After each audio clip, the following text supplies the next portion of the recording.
오늘은 사도행전 6장 1절부터 7절까지의 말씀을 가지고 멈추어 서서라는 제목으로 함께 말씀을 나누겠습니다. 많은 사람들이 이 시대는 분주함에 중독된 시대라고 말합니다. 분주함에서 벗어나지 못하고 또 분주함에 너무 익숙한 그런 삶과 또 가정과 공동체라는 것이죠. 한 신학자가 이렇게 이야기했습니다. 개인이나 교회가 병들어가는 증상 중에 하나가 분주해지는 것이라고 했습니다. 분주하게 살 때 개인이나 공동체는 더 혼란해지고요, 지치게 되고 또 메마르며 참된 열매와 성숙이 없는 것을 실제로 경험하지 않습니까? 한 실험에 의하면 사람이 분주하게 살 때 원래 가진 IQ보다 10 정도는 낮게 살아간다고 합니다. 여기 다 머리가 좋으시지만 분주해지면 머리도 나빠집니다. 이러한 분주함은 우리 시대만이 아니라 인간이 살았던 모든 시대의 모습이고 또 특히 사단과 세상의 끝없는 도전이기도 하죠. 분주함이라고 하는 도전과 공격입니다. 그리고 그렇게 분주함의 위협과 도전 앞에 있었던 것이 오늘 본문의 교회의 모습이기도 합니다. 6장 1절에 보면 제자의 숫자가 많아졌는데 헬라파 유대인 과부들이 매일의 구제일에 빠지게 되면서 히브리파 사람들을 원망하는 일이 벌어집니다. 그리고 2절에 보면 사도들은 하나님의 말씀을 제쳐놓고 접대하는 일을 일삼는 것이 마땅하지 않다고 그렇게 말하죠. 초대교회 안에는 두 그룹의 사람들이 있었습니다. 하나는 헬라어가 좀 편한 헬라 출신의 헬라의 문화를 경험했던 유대인들이고요. 다른 한쪽은 원래 유대 지역에 살고 있던 히브리어가 아니라 이제 아람어라고 하는데 아람어를 쓰는 히브리파 사람들이었습니다. 당시 교회에는 매일마다 이 과부들을 위해서 식사를 섬기는 일이 있었는데 아마도 그 식사를 섬기는 일에 사도들도 직접 참여했던 것 같습니다. 그런데 사람들이 많아지자 그 구제하는 일도 더 많아졌고 그 가운데 어떤 이유에서인지 헬라파 과부들이 좀 상대적으로 구제받는 일에 빠지는 그런 문제가 생긴 것입니다. 점점 구제해야 할 일들이 많아지고 그 가운데 어떤 문제가 불공평한 문제가 발생했다면 그 문제를 어떻게든 빨리 해결해야 하지 않겠습니까? 충분히 분주해질 수 있을 만한 긴급한 일이고 현실이죠. 문제는 이러한 상황들이 사도들로 하여금 그들이 붙잡아야 할 중요한 중심을 놓치게 했다는 것입니다. 앞에 살핀 것처럼 2절에 보면 사도들은 말씀을 제쳐놓고 섬겼다고 했습니다. 구제 사역이 바빠지면서 그들은 점점 말씀과 기도로부터 멀어지기 시작한 것입니다. 이 존 스토트 목사님이 이 부분을 설명하면서요, 이 사단의 공격은 매우 교묘해져서 교회와 성도들을 막 겉으로 위협하는 그런 것보다는 분주하게 만들어서 그들이 마땅히 집중해야 할 것에 집중하지 못하게 했다고 그렇게 해석합니다. 집중하지 못하게 했다. 중요한 사실은 일을 많이 한다고 해서 꼭 분주해지는 것은 아닙니다. 물론 이제 일이 많으면 그럴 가능성이 높아지겠지만 분주함이란 일이 많은 것이 아니라 일이 많든 적든 그 중요한 중심을 잃어버린 채 바쁘게만 사는 것을 말하죠. 사단의 그리고 세상의 도전이 무엇입니까? 그것이 교회이든 개인이든 가정이든 분주하게 만들므로써 마땅히 집중해야 할 소중한 그 중심을 놓치게 만드는 것입니다. 우리에게 가장 소중한 중심이 무엇입니까? 우리의 생명이 무엇입니까? 우리의 뿌리가 무엇입니까?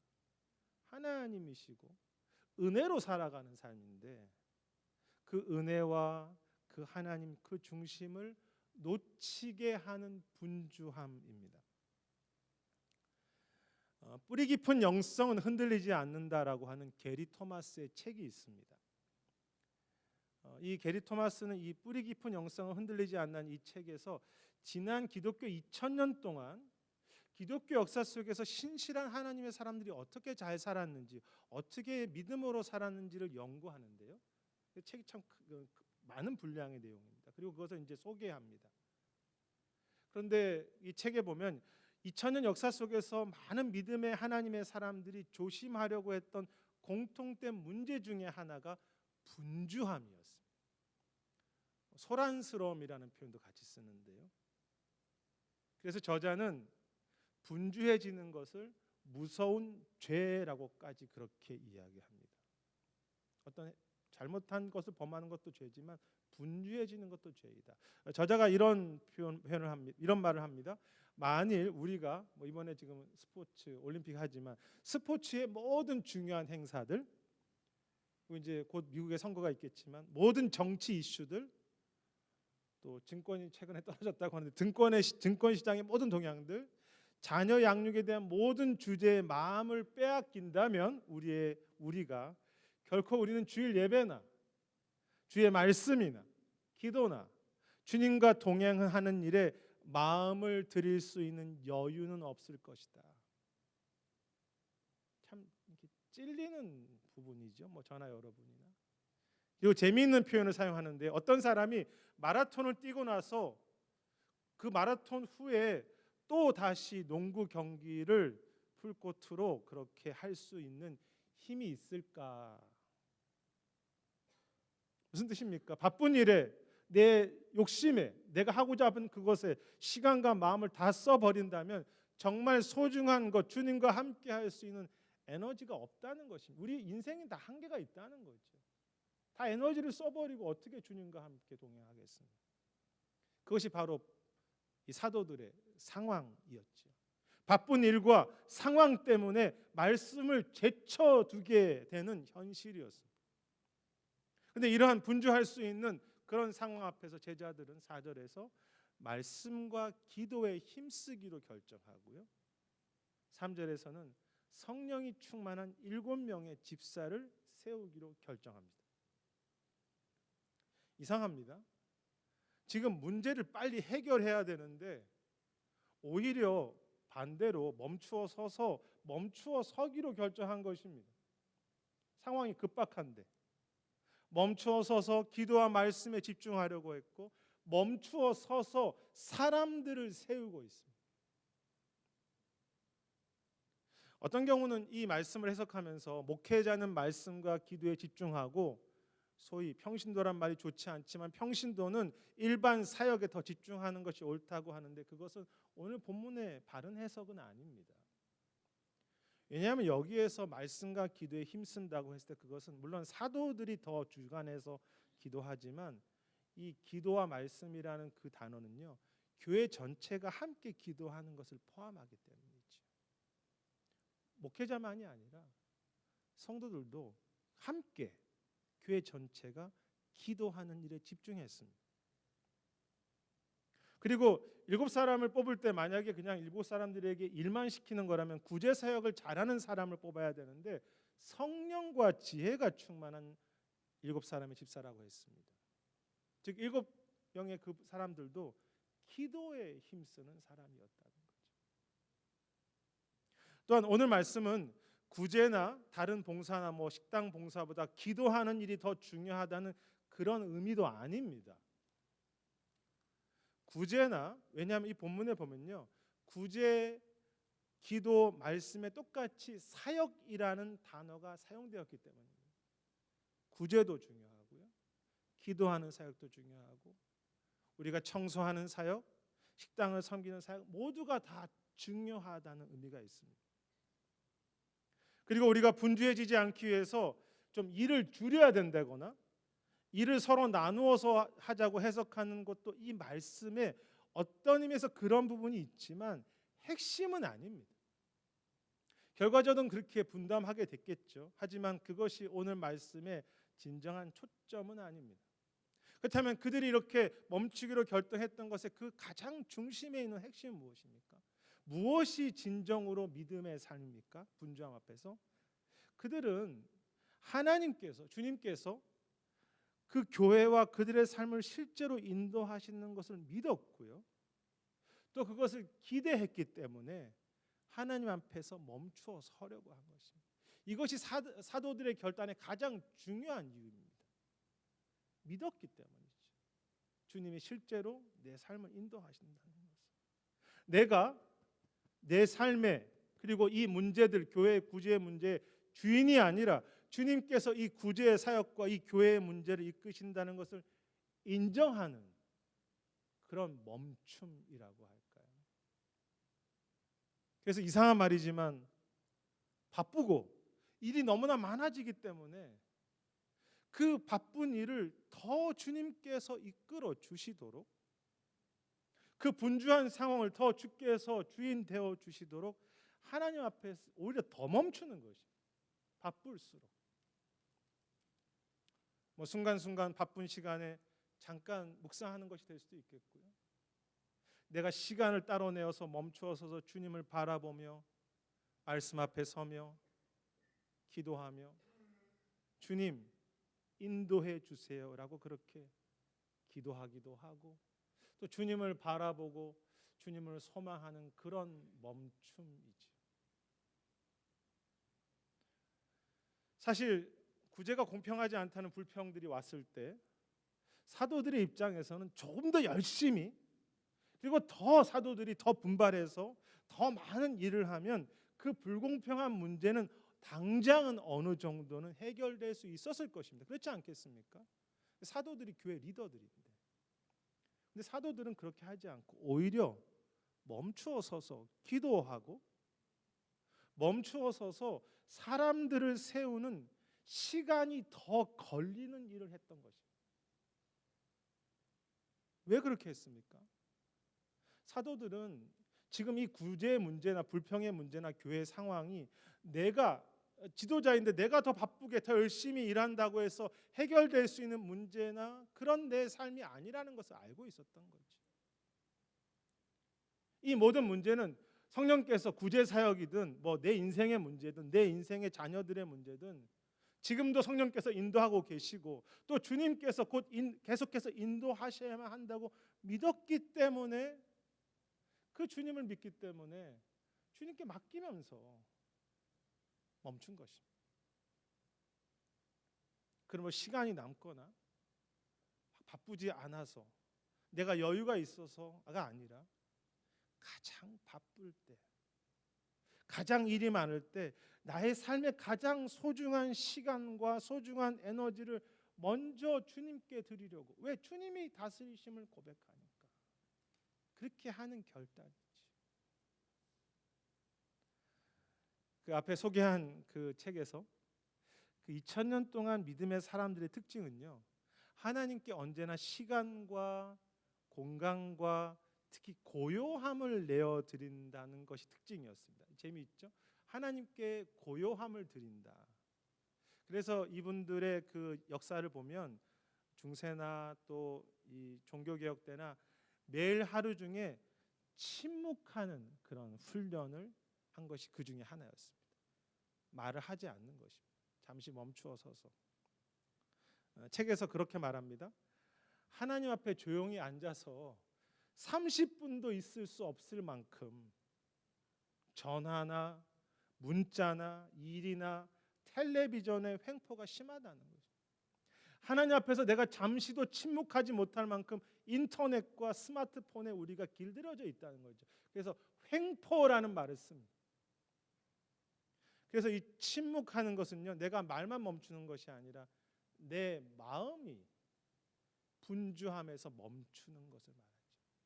어떻게 하기 위해서? 하나님의 음성을 듣기 위해서. 하나님의 그 임재와 그 은혜에 나를 연결시키는 시간을 위해서 멈추는 거죠. 하나님의 생수가 있고요.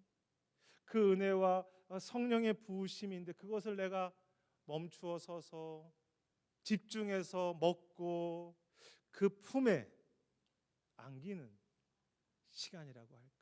여러분, 예배가 어떤 시간입니까? 그냥 분주하게 와서 막 행사하고 막 설교 듣고 설교 좋다 이렇게 끝나는 시간이 아니에요. 이 시간에 멈추어 서서 주님의 그 임재 안에 설교자나 설교를 듣는 사람이나 목회자나 성도들이나 그 주의 품 안에서 주의 그 임재 안에 연결되는, 멈추어 서서 집중하는 그런 시간이죠. 생수가 내 안에 흐르게 하는 시간. 제가 아내한테 자주 혼나는 것 중에 하나가 아내가 한 말을 제가 못 들었다고 하는 것입니다. 분명히 아내는 말했다고 하는데 저는 들은 적이 없습니다. 보니까 제가 딴 생각을 하고 있었더라고요. 제 마음이 분주한 거예요. 그러면 아무리 아내가 말해도, 그래서 항상 그것 때문에 싸움을. 당신 아내는 왜 말했는데 못 들어? 저는 왜 말 안 했는데 말했다고 하냐? 주님이 우리에게 내가 너를 사랑한다고 말하고 그 문제 때문에 두려워하지 말라고 말하고 내가 너의 주인이라고 말하지만 우리는 들리지 않는 것입니다. 우리 마음이 딴 데가 있기 때문이죠. 주님과 연결되지 않습니다. 너무 바빠서. 주님의 그 안식이 있는데 그 주님의 안식 안에 거하지 못할 만큼, 30분도 주 앞에 침묵하지 못할 만큼, 성경 읽고 큐티하지 못할 만큼, 기도하지 못할 만큼 분주한 것입니다. 여러분, 우리는 어떻습니까? 정말 어떤 순간에도 일은 너무 중요한 것이야, 일은 너무 바쁜 것이 하는 그 순간에 오히려 더 주님의 품 안에 거하기 위해서 주님의 그 임재와 그 손과 그 생수가 있음을 믿고 주님께서 내 인생을 다스리시를 믿고 멈추어 기도하며 하나님 앞에 가장 소중한 시간을 멈추어 서고 계십니까? 주님을 바라보고 주님을 사랑하고 주님과 연결되는 이 놀라운 그 멈춤, 그것이 사도들의 결단이었습니다. 그런데 감사한 것은 교회가 또 사도들이 그렇게 주 앞에 멈추려고 할 때 정말 주님은 그들의 기대처럼, 그들의 믿음처럼, 그들의 삶의 교회에 직접 그것을 이끌어 주시며 또한 열매를 주신 것을 볼 수 있는데요. 오늘 7절 말씀 마지막이죠. 말씀에 보면 말씀이 점점 왕성하여지며 제자들의 숫자가 많아졌다고 했습니다.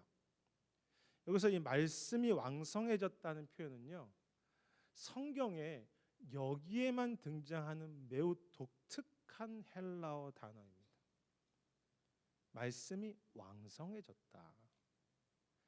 이 단어는 이제 사실 영어로는 번역이 잘 안 되는 단어인데요. 근데 영어 번역에서는 1차적으로는 스프레드, 퍼지다라는 그런 의미로 번역이 되기도 합니다. 실제로 이 본문의 의미도 그렇지만 이 세상 속에 말씀이 점점 더 커지고 전해진 것이 왕성해졌다는 의미죠. 그런데 이 말씀이 왕성해졌다는 표현은요, 그렇게 스프레드라는 의미보다도 원래 헬라어 단어는요, 그로우라는 의미가 있습니다. 인크리스라는 의미가 있습니다. 성장한다는 것이죠. 말씀이 점점 커져서 내 삶 속에, 교회 안에 말씀이 점점 이렇게 커지는 것입니다.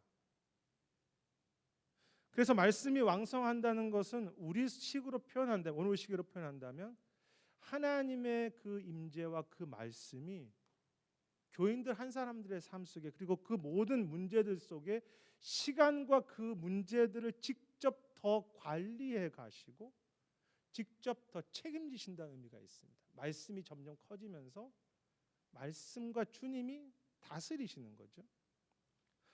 어떤 것입니까? 예전에는 어려움이 생기면 교회가 다 근심하고 낙심했었는데 주님의 말씀이 낙심보다 더 커져가는 것입니다. 그래서 주님의 그 은혜가, 주의 말씀이 낙심을 관리하는 거죠. 커져서. 분명 교회 안에는, 왜 우리 교회 안에도 뭐 갈등이 있을 수 있고요, 문제가 있을 수 있고, 뭐 자녀들과 가정에 다 어려움이 있죠. 그런데 예전엔 그 어려움에 우리가 그냥 사무쳐 살았는데, 문제에 파묻혀 살았는데 주님의 말씀이 점점 커져서 문제를 이기는 것입니다. 그래서 그 하나님의 말씀이 그 문제들을 관리하고 그 가정의 어려움들을 직접 해결해 가시며 정리해 주시는, 그렇게 책임져 주시는 거죠. 말씀이 왕성하다는 뜻입니다. 하나님의 약속은 무엇입니까? 우리가 주 앞에 멈춰 서려고 했을 때 하나님의 말씀이 점점 더 왕성해지므로 하나님께서 모든 문제와 모든 상황을 더 책임져 주시고 주님께서 직접 그 일의 주인 되셔서 더 정리하시고 더 인도해 가신다는 그런 약속이죠.